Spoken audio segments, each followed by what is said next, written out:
Hey, welcome back. Another day, another vlog. Tuesday night, shift change night. Hope you're all well wherever you are, getting ready for the middle of the week. Hump day's just about upon us and getting closer and closer to Christmas. Super. Rightio, a little bit of talk. I had a bit of a good run yesterday afternoon and last night after some sleep, after a bit of early night shift with the drone training, so that was pretty good. Smashed out. I've got this week's video ready to go as well. If you haven't seen last week's video, make sure you go and see that. I'll start putting the photos on Insta. I think I've got a couple more from the Bell's Rapid video still to go up on there. So just a couple more to do on that one. So yeah, all going well in that regards. Still got a shoot from this week. I'm going to go shoot some Milky Way tonight with Benny. It's cleared out. The clouds have just about gone. It's an early one, about 8:30, 9 o'clock tonight. The Milky Way is going to be just starting to sort of roll up and start to stand up and that way I think it is, and come down. So we should be able to get it early if it's good. And then we're going out for a walk tomorrow morning too. So double hit tonight. Trying to get as much done as I can this week. I want to keep practicing as much as I can with that RP. I'm really enjoying it, and I need to just use it as much as possible. It's like every tool, every software, whatever you use, the more you use it, the better you get at it, the more comfortable with it, and then you can just automatically do what you need to do to make sure you get that perfect shot. So that's what I'm all about at the moment, really punching that full-size sensor to its max and trying to give myself the best opportunity to get a really good photo. So that's what it's all about, and the journey that we travel along to it. So it's all going well. I hope so. I hope you're enjoying it. Right now, a little bit of news. I forgot my book, so I've got to double book it tonight. So we'll start with stage one. Now, some big stuff on Apple. Go through these releases, updates that come out last night or yesterday. Apple Fitness. Don't know if Apple Fitness, you're probably going to need it after Christmas. I think they should have released Apple Fitness on January 1st. That would have been a perfect time to do Apple Fitness. We all heard about it in September. It's that pay-as-you-go, part of the new Apple One or whatever it was, where you give them $50 a month or whatever it is, and you get all their different channels. Well, the fitness is coming out with all their pro trainers on there doing their stuff. Look, if you're doing all that stuff and you can do it at home, fantastic. I think a lot of people you have to be really focused to work out at home. Even here, it's very easy to just go, oh no, I'm not going to go for a run, and just come back in here and get in the shower and do nothing. So you have to really focus to do it at home, and I think that's going to be, it's what's always happened with online training and all those sort of things. It just, people, if they're in your home, same as working from home. I don't know how the people working at home have fared, but having kids and stuff running around while you're trying to focus and do your job would drive me nuts. And there's no way I could do what I do in my house with Jack running around screaming and yelling and TVs and cars and all the crap. So I think ideally January 1st would have been perfect for that. I would have kept that and released it, because that's when everyone feels crap after a big Christmas and New Year's, and they go into their resolutions about, I'm going to lose weight this year and all that. I think that would have been perfect for the fitness one to come out. But it's out today, so I guess they're preempting. They want to get your first month's money off you before you start getting ramped up and into it. Now, also, as well as that, there's stuff there for the iPad. 14.3 for the iPad. Big Sur 11.1, the first update for Big Sur. There's another watch one as well, and that's all going on, or it's all available now. As well as that, the big one that I am super keen on, as you know, got the iPhone 12 Pro there with a little moose case on there. Loving what's coming out of this video and photo-wise. Big thing that happened last night, ProRes RAW is now in the iPhone. So in the 12 Pro and the 12 Pro Max, you now have ProRes RAW. Now it's going to be, I've watched, can't remember his channel's name. It's terrible. I watched his channel, just one of the guys, he's a big time photographer, very knowledgeable guy. And he's got it uploaded. He uploaded images. He said You're getting all that dynamic range. You're getting full adjustability and control in Lightroom. It's coming out as a DNG file, so you've got everything that's 14 dynamic range stops in your photo. That's coming out of your phone, so it gives you so many more possibilities. They're raw. Now I use Moment app and I can get raw as well, but I think down the track this is going to be a little bit more smoother flow, especially as I work in the Apple ecosystem anyway. It's definitely an easier flow for me to punch stuff through and then drop it over and get into Lightroom and work with it. So, look, I'm pretty excited about that. I think that was the reason I went the Pro and paid the extra over the 12. I thought otherwise I would have gone the Mini 100%.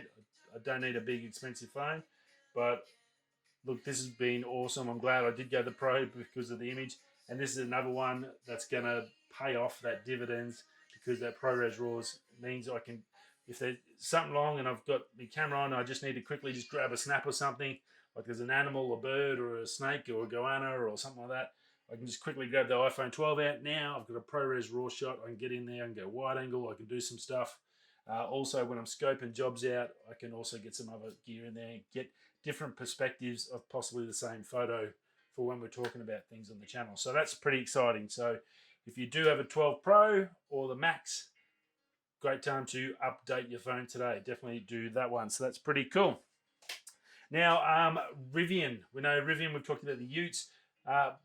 Biggest probably deal, I think, that's sort of, I guess, held Rivian and pushed them and kept them up right on the heels of Tesla as probably the number 2 electric car manufacturer on the planet, is this Amazon deal. Now, Amazon chucked a big heap of cash. Mr. Bezos, he dumped a fair, here you go, have some of my money. I've got plenty. And the part of the deal was, I think it's 100,000 electric vans to go to Amazon as delivery vehicles. Now, these will end up fully automated.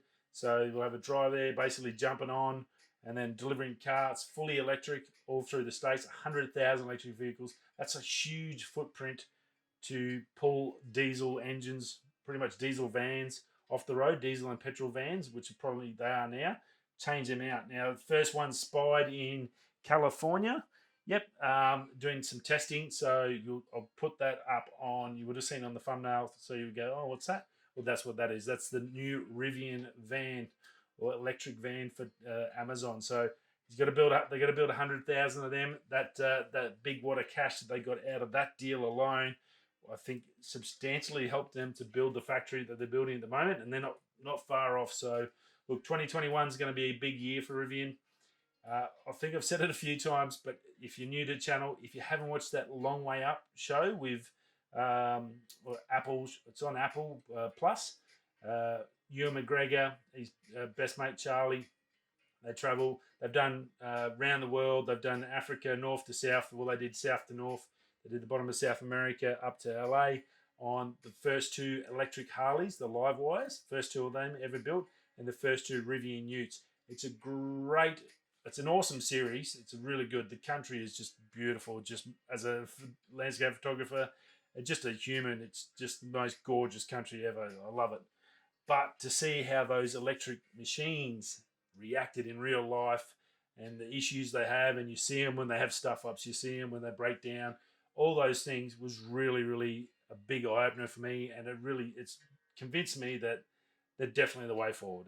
I'm totally in for the electric cars. They just need to get the price down because they're just not for mortal humans at the moment. So, look, I think that's really cool. And this Rivian van deal is going to be a big difference. So that's a big thing to see out testing. Very, very cool.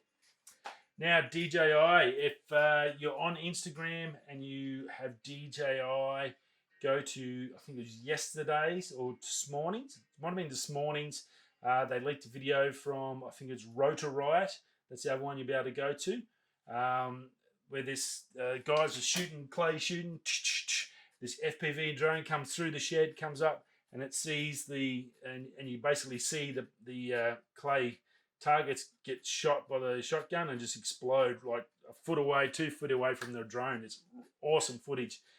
But the big thing from it, I found, is the fact that when they watch it a couple of times over, you see it come out of the shed. It is the exact shape of the new DJI FPV drone. Now, DJI shared it, and they're obviously in on it. So I think this is basically your first like full scope look at this is the new FPV drone. Now the video coming out of it was amazing. Looked super clear, not what you'd expect from an FPV drone. The quality of video. So go check that out on Instagram. I reckon what are we in the 15th? 2 weeks. I reckon before Christmas we're going to get the FPV release from DJI. It is coming. Be ready for that one. I think it's going to be $1,500, but it's definitely coming. Go check that footage out. Very, very cool. Cyberpunk 2 2077. If you're a gamer or you might have heard of this. You've probably seen the ads if you're on YouTube. 2077 is 8 years in the making. Massive people. It's just been talk for the last months and months, and got pushed back multiple times. Finally got released. Well, unbelievable. 8 years. You can imagine what it costs all the people, the art directors and dudes and graphic artists making these things. Like it's in the millions. These games are not like a couple of million. These are $20-30 million productions, if not more. 8 years, probably 50 million to 100 million just to make a game. Well, they've already made the total cost of this thing back in pre-orders that have already sold already. It's huge. It's the biggest launch ever. It's one of the biggest games that ever released. It's having a few issues, and I guess they were under pressure to get it out. All this money they'd spent, but the dividends are coming back, and I'm sure they're going to turn them straight around back into customer service and make sure that it is the success that it looks to be happening. So very, very cool. Crazy to think, like just in pre-orders, like it hasn't even sold in shops yet. You can't even physically go get it, but it's made bank. It's good to go. So I'm sure there's a lot of big bosses at the company that makes it going, thank God for that. Very cool. And the last but not least, and the interesting one, Apple is developing its own 5G chip. Not content with the M1 and getting rid of Intel, boot, see you later. Qualcomm is now got its sights, or it's now got its sight on Qualcomm. That's who they use, Qualcomm, Snapdragon, 865, 865 Plus. I think the new one we announced last week or the week before, we talked about that one. They're the number one in 5G modem technology for your mobile devices. They're the big boys. Well, Apple wants they want that piece of pie. They want it full Apple phone. So, look, I think it's going to be interesting how close they are to getting there. I think we're not going to find out till September, realistically. It's going to come out in an iPhone. They're going to go, this year we've got our blah blah Apple 1.6 5G modem, blah blah, and that'll be the end of Qualcomm. So, well, that won't be the end of them, but it'll take a massive chunk out of their piggy bank. So very, very interesting. They're really pushing for a total utilitarian device system. And it works. We know it works. I've used it for at least good 10, 20 years, and I'm happy. I love it. So yeah, I can see why they're doing it. I think it's good. It's just got to try and keep that cost down just a little bit, Apple. Just a little bit. I don't have any more children to give you, please. And that's about it. Another day. So some interesting stuff there in the tech world happening. That's a big news. That DJI. Go check that out on Instagram. Rotorite and DJI Instagram. You can see that. You'll see the video in their feeds. Tell me I'm wrong, but if that's not the DJI FPV, why would they be pushing it out there? So yeah, I think it's very, very close. Maybe this week, so I can sell a few units before Christmas. If not, they'll be coming for your gift cards after Christmas. Radio, that's it. I'll see you. Shift change, so tonight, Wednesday, is it Tuesday, Wednesday, Thursday morning. Okie doke. I'll see you then. If you're coming this way, that way, I'll catch you tomorrow. Peace.